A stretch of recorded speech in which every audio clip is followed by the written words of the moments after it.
Promise तो ये किया गया था अथॉरिटीज़ की तरफ से, लॉ इन्फोर्समेंट की तरफ से, रेंजर्स, एफसी, फौज की तरफ से ये प्रॉमिस किया गया था कि जगह-जगह पोस्ट्स होंगी, पिकेट्स होंगी।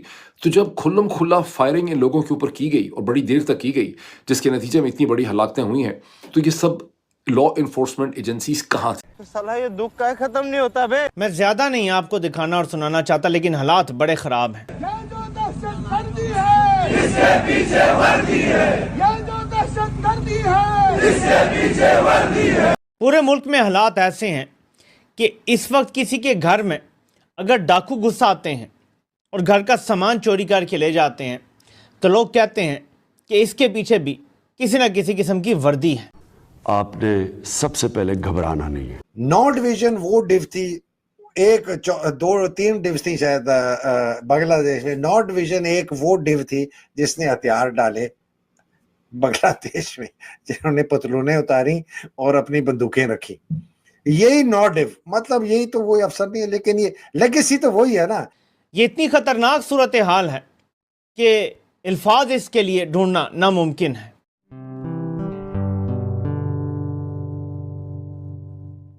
दोस्तों, आप सभी का स्वागत है निक न्यूज़ भारत की रिएक्शन वीडियो में। दोस्तों, जैसा कि आपने शुरुआत की वीडियो में देखा, पाकिस्तान की हालत बद से बदतर हो चली है। दोस्तों, पाकिस्तान की हालत अब ऐसी है, पाकिस्तान में 144 धारा लगानी पड़ी है। दोस्तों, कर्फ्यू लगा हुआ है। दोस्तों, इंटरनेट ठप पड़े हुए हैं और सारे काम धंधे भी ठप पड़े हुए हैं। इंटरनेट पूरा बंद है, किसी तरह का काम नहीं हो रहा है। इसी चक्कर में पाकिस्तान तरक्की भी नहीं कर रहा है, उसकी इकनॉमी डूबती ही जा रही है। दोस्तों, दरअसल बात यह है कि पाकिस्तान में जब इमरान खान ने 24 नवंबर का नारा लगाया था और उसने अल्टीमेटम दिया था, वो दिन आ चुका है दोस्तों।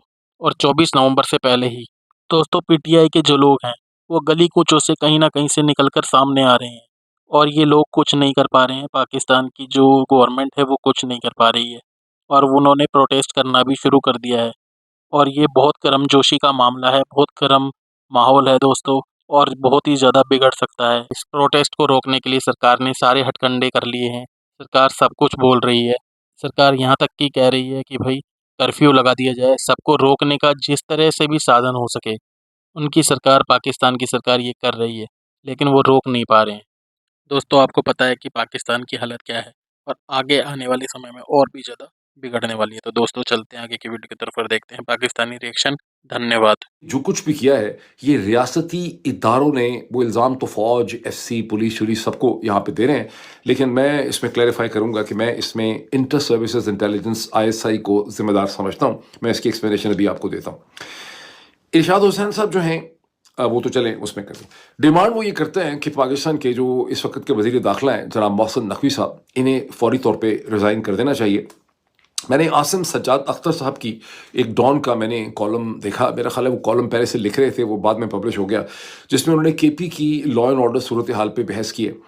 आसिम सज्जाद अख्तर जो हैं वो बहुत ही सोफिस्टिकेटेड सब्सटैंटिव राइटर और थिंकर हैं, और वो नदीम F पराचा जो डॉन में कॉलम लिखते हैं उनकी तरह की कोई सूडो इंटेलेक्चुअल नहीं है।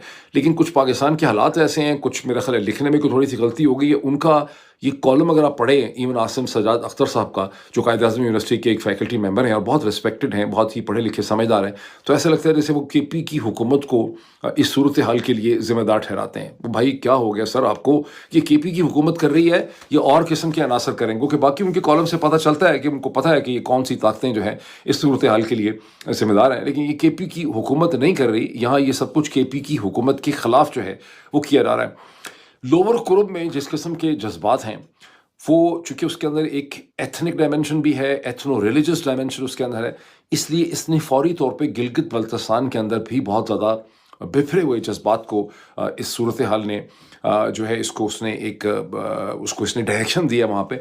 और वहाँ की भी मैंने फुटेज देखी है जहाँ गिलगित बल्तिस्तान में एक बहुत बड़ा बहुत बड़ा मजमा है, जहाँ पे नारे लग रहे हैं कि ये जो दहशतगर्दी है इसके पीछे वर्दी है। कहीं कोई कत्ल होता है, दहशतगर्दी होती है, मारा मारी होती है। आपको याद होगा पेशावर में जो पुलिस लाइन पे हमला हुआ था और 100 से ज़्यादा पुलिस वाले मस्जिद में मार दिए गए थे। वहाँ पे भी पुलिस का यक ज़ुबान होकर एक बयान था कि ये जो दहशतगर्दी है इसके पीछे किसी न किसी किस्म की वर्दी है। ये अक्रॉस द बोर्ड अब कंसेंसस हो गया है पूरी नेशन का कि इस मुल्क के तमाम मसाइल की जड़ एक जगह है उस एक जगह को सुधार लिया गया तो बाकी सारा मुल्क ठीक हो जाएगा, ऑटो पायलट पे ठीक हो जाएगा। और उसकी कुंजी कहाँ है? चंद जर्नैलों के पास, और ख़ास तौर पे पाकिस्तान का जो सबसे बड़ा फन्ने खान जर्नैल होता है उसकी कुंजी उसके पास होती है, कंट्रोल उसके पास होता है। अवाम ये सब समझ गई है। अब इनका सर्वाइवल इसमें है कि अवाम ये सब भूल जाए, अवाम की यादाश्त ख़त्म हो जाए। पारा चिनार के लिए कोई सिक्योरिटी नहीं है। पारा चिनार में आपके सामने बेदर्दी से लोगों को मार दिया जाता है, भून दिया जाता है, कत्ल कर दिया जाता है और आप कुछ नहीं करते। लेकिन पुरअमन एहतजाज को रोकने के लिए आप इस्लामाबाद में मज़ीद 30,000 की नफरी भेज सकते हैं। ये हैं प्रायोरिटीज़। फिर लोग क्यों ना ये नारे लगाएं, ये जो दहशतगर्दी है वाले। ये कोई 5,000 बंदा इधर मौजूद है। वाकया दोपहर 1:30 बजे पेश आता है। 200 गाड़ियों का कॉन्वॉय है, उस पर हमला होता है। 40 मिनट तक हमला जारी। लोग कहते हैं 10 मिनट नहीं, मेरे उन लोगों से बिल सब डायरेक्टली नहीं, सेकंड पर्सन के थ्रू बात हुई, कहते हैं जी 40 मिनट तक फायरिंग होती रही। लोगों का ख्याल है 10 लोगों ने फायरिंग की। लोग कहते हैं, अब आप सोचिए 200 बंदों का कॉन्वॉय, पुलिस के साथ एस्कॉर्ट, 10 लोगों की फायरिंग 40 मिनट तक जारी रहे। अनऑफिशियल रिपोर्ट्स हैं 100 से ज्यादा शहीद हो गए हैं। तो ये किधर थी ये 5,000 लोग? पारा चनार में जो सूरत हाल हमारे सामने है, गिलगित बल्तिस्तान में जो सूरत हाल हमारे सामने है, बलूचिस्तान में जो सूरत हाल हमारे सामने है, पाकिस्तानी सियासत के अंदर इस वक्त जिस किस्म का हैजान है अक्रॉस द कंट्री, इस हवाले से आर्म फोर्सेस ऑफ पाकिस्तान की क्या जिम्मेदारी बनती है? पाकिस्तान की फ़ौज, मुझे समझ नहीं आ रही कि इतनी बड़ी फ़ौज है, क्या आप कमज़ोर हैं, इम्पोर्टेंट हैं, डरते हैं, हिम्मत नहीं है यहाँ पे?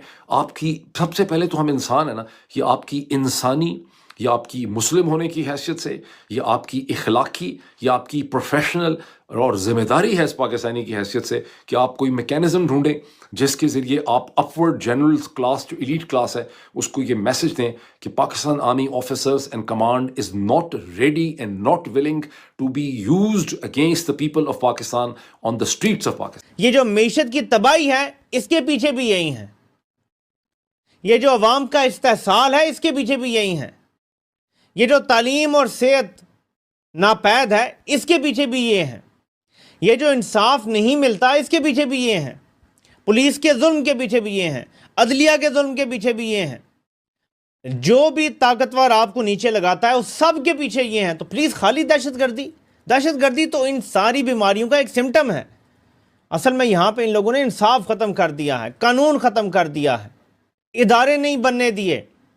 ये है हकीकत। ऐसी ही लेटेस्ट वीडियो देखने के लिए निक न्यूज़ भारत को सब्सक्राइब करें, लाइक और शेयर करना ना भूलें।